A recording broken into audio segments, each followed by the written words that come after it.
যতটা শান্ত থাকবেন ততটাই স্পষ্ট হবে সিদ্ধান্ত। ইতিবাচক মনোভাবই জীবনের সঠিক দিশা দেখায়। নমস্কার, পজিটিভ বার্তার পর্দায় আপনাদের সকলকে স্বাগত। আপনাদের সাথে রয়েছি আমি মিতা। চলে যাব আজকের বিস্তারিত সংবাদে। মানবিক বিসিসিআই বন্যা বিধ্বস্ত শ্রীলঙ্কার পাশে দাঁড়াতে দ্বীপরাষ্ট্রে বাড়তি ম্যাচ খেলবে টিম ইন্ডিয়া। গত বছরের শেষে ঘূর্ণিঝড় দিতওয়ার তাণ্ডবে একেবারে লণ্ডভণ্ড হয়ে যায় শ্রীলঙ্কা। শ্রীলঙ্কার বন্যা বিধ্বস্ত অঞ্চলের পাশে দাঁড়াতে একটি বাড়তি ম্যাচ খেলবে টিম ইন্ডিয়া। মানবিক বিসিসিআই বন্যা বিধ্বস্ত শ্রীলঙ্কার পাশে দাঁড়াতে দ্বীপরাষ্ট্র বাড়তি ম্যাচ খেলবে টিম ইন্ডিয়া। গত বছরের শেষে ঘূর্ণিঝড় দিতওয়ার তাণ্ডবে একেবারে লণ্ডভণ্ড হয়ে যায় শ্রীলঙ্কা। বছরভর ক্রিকেট টুর্নামেন্ট, নিজেদের দেশে টুর্নামেন্ট খেলার পাশাপাশি বিদেশ সফরেও যাবে টিম ইন্ডিয়া। এর মধ্যে অতিরিক্ত জুড়তে চলেছে শ্রীলঙ্কার বিরুদ্ধে একটি টি-20 ম্যাচ। জানা গিয়েছে শ্রীলঙ্কার বন্যা বিধ্বস্ত অঞ্চলের পাশে দাঁড়াতে একটি বাড়তি ম্যাচ খেলবে টিম ইন্ডিয়া।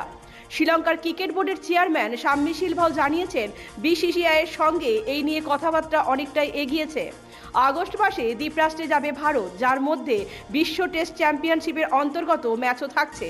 তার বাইরে একটি বাড়তি টি-20 ম্যাচ খেলবে ভারত। এই ম্যাচের মাধ্যমে বন্যা বিধ্বস্ত অঞ্চলের জন্য অর্থ সংগ্রহ করা হবে। পাশাপাশি সাইক্লোনে ক্ষতিগ্রস্ত হওয়া অঞ্চলকে নতুন করে গড়ে তোলার জন্য সাহায্য চাওয়া হবে।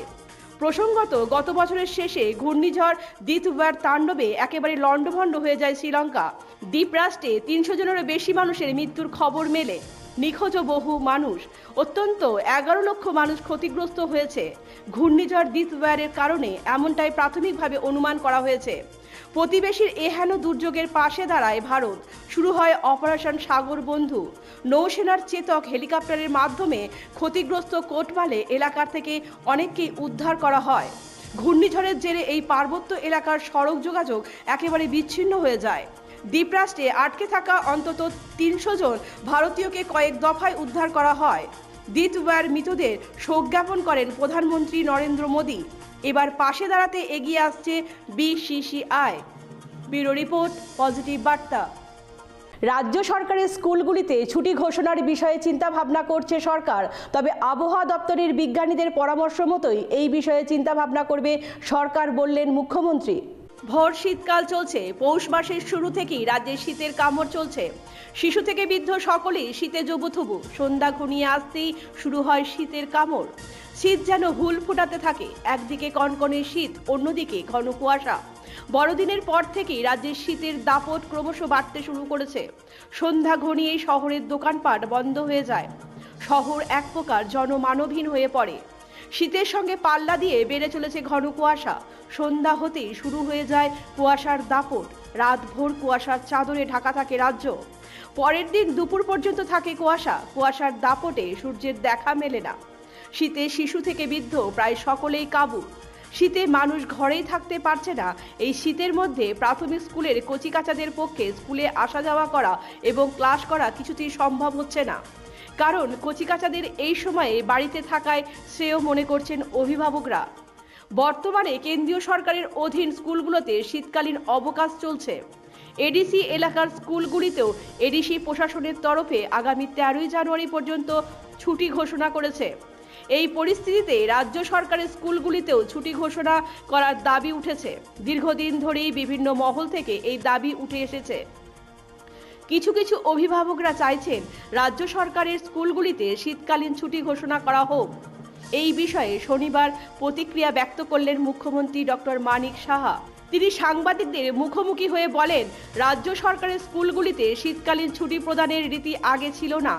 তবে বেশি শীত অনুভূত হলে যদি পড়ুয়াদের অসুবিধা হয়ে থাকে তাহলে এই বিষয়ে সরকার নিশ্চিতভাবেই চিন্তা ভাবনা করবে।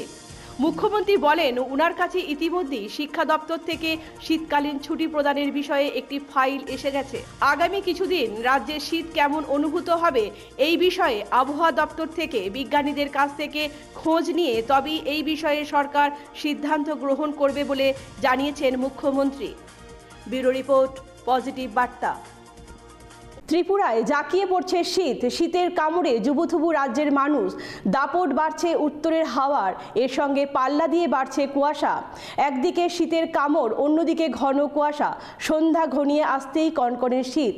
দেশের রাজধানী দিল্লিতেও শীতের দাপট বাড়ছে। ঋতু অনুযায়ী পৌষ এবং মাঘ 2 মাস শীতকাল। এখন ভর শীতকাল চলছে। পৌষ মাস শুরু হতেই রাজ্যে শীতের কামড়। শিশু থেকে বৃদ্ধ সকলেই শীতে জুবুথুবু। সন্ধ্যা ঘনিয়ে আসতেই শুরু হয় শীতের কামড়। একদিকে কনকনে শীত, অন্যদিকে ঘন কুয়াশা।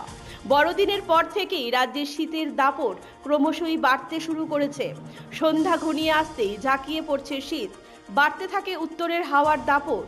শনিবার দিনের সর্বোচ্চ তাপমাত্রা ছিল 23 ডিগ্রি সেলসিয়াস আর সর্বনিম্ন তাপমাত্রা ছিল 12 ডিগ্রি সেলসিয়াস। আকাশে হালকা মেঘ থাকলেও তবে বৃষ্টির কোনো সম্ভাবনা আপাতত নেই। উত্তরে হাওয়ার গতি 4 থেকে 7 কিলোমিটার প্রতি ঘন্টা। সন্ধ্যায় উত্তরে হাওয়া বইবে 7 কিলোমিটার প্রতি ঘন্টায়। দিনে বাতাসের আপেক্ষিক আর্দ্রতা ছিল সর্বোচ্চ 78%, সর্বনিম্ন 62%।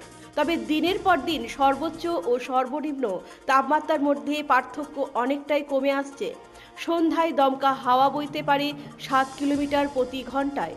আকাশে হালকা মেঘ রয়েছে। দিনে আবছা রোদ প্রত্যক্ষ করা যায়। রাতে ঘন কুয়াশা থাকবে আকাশে।